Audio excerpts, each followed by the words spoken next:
மாமா என்ன சாபுவா எங்க?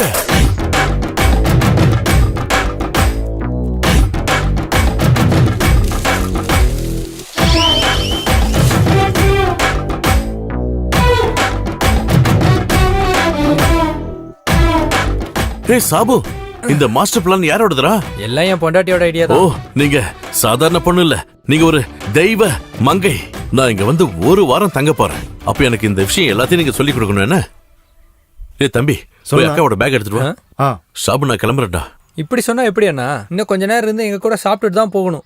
அது எனக்கும் ஆசைதான், ஆனா ரொம்ப தூரம் போகணுமே. அப்படியே போற வழியில நம்ம தாசனையும் பார்க்கணும்.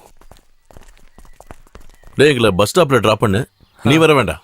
போற வழியில போலீஸ் பார்த்தா பிரச்சனை தான். போடா. சரி சரி, 2 பேரும் சேர்ந்து நில்லுங்க. 16 பெற்று பெருவாழ்வு வாழணும். கூடிய சீக்கிரம் நல்ல செய்தி சொல்லுன்னா வேக்கத்தை பாரு. ஹாய்.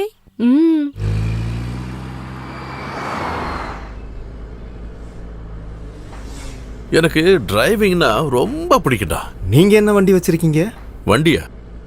என் வீட்லயா? இப்ப விற்கிற பெட்ரோல் விலைக்கு யாராவது கார் வச்சுக்கணும்னு நினைப்பாங்களா?